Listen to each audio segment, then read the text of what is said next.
Quran amazing is something that isn't done simply by Muslims who may have an appreciation. Have you ever wondered what it takes for a highly educated man who spent years trying to disprove Islam to completely change his beliefs and embrace the religion? What would make a university professor trained in mathematics and logic question everything he once thought to be true? This is the incredible story of Gary Miller, a man who started out as a skeptic, challenging the Quran, and ended up as a passionate Muslim, deeply committed to spreading the truth of Islam.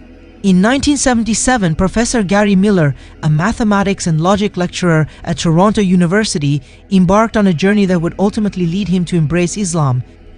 Initially, Miller's goal was to expose what he believed were scientific and historical errors in the Noble Quran to benefit his Christian missionary work. However, his deep study of the Quran led him to a shocking conclusion that not only changed his perspective, but also his entire life. At first, Professor Miller's approach was rooted in skepticism. He believed that by pointing out these supposed flaws, he could lead Muslims away from Islam and back to Christianity. Yet, as he examined the Quran more carefully, he was struck by the Quran's challenge to humanity. Will they not then contemplate the Quran, and if it had been from anywhere other than the providence of Allah, indeed they would have found in it many differences? Someone like Miller, who had studied logic and mathematics, this was a call he could not ignore. It was not merely a text, it was a challenge, an assertion of its own perfection. He began to realize that no human author would ever make such a bold claim. But what really shook him was when he started to explore how the Quran presented itself in a way no other text ever did.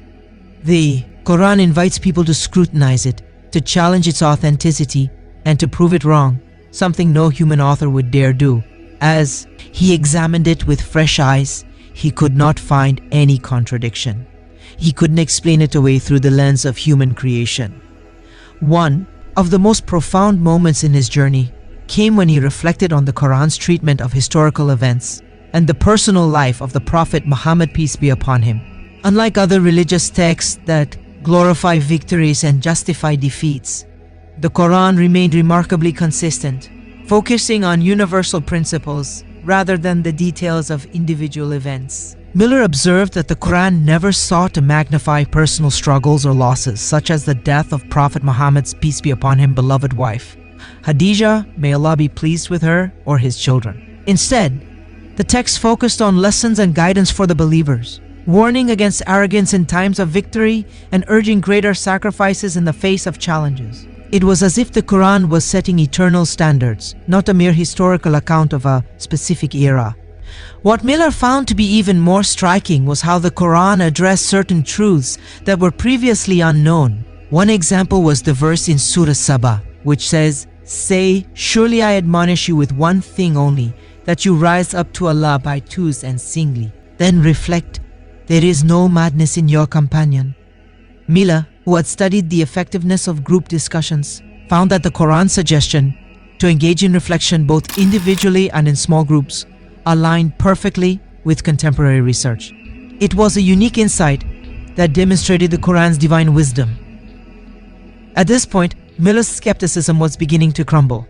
But the real turning point came when he began to examine the Quran's prophecy and its supernatural knowledge. One verse in particular stood out to him, as it foretold an event in the life of the Prophet Muhammad, peace be upon him, that had yet to happen. That is from the news of the unseen which we reveal to you, O Muhammad. You knew it not, neither you nor your people before this. In this single verse, Miller saw something extraordinary. The Quran's ability to describe events that no one, including the Prophet, peace be upon him, could have known at the time. It was a direct challenge to anyone who doubted its divine origin. As he continued to explore these miraculous aspects of the Quran, Miller encountered a piece of information that would change his entire worldview. The Quran, in Surah Ash-Shu'ara, clearly stated that the devils have not brought the revelation down. It is not allowable for them, nor would they be able. This was a direct refutation of one of the most common criticisms of Islam, that the Prophet Muhammad, peace be upon him, was somehow influenced by external, malevolent forces. This was not the mentality of a deceiver, it was the mentality of a prophet who knew that his message was divine.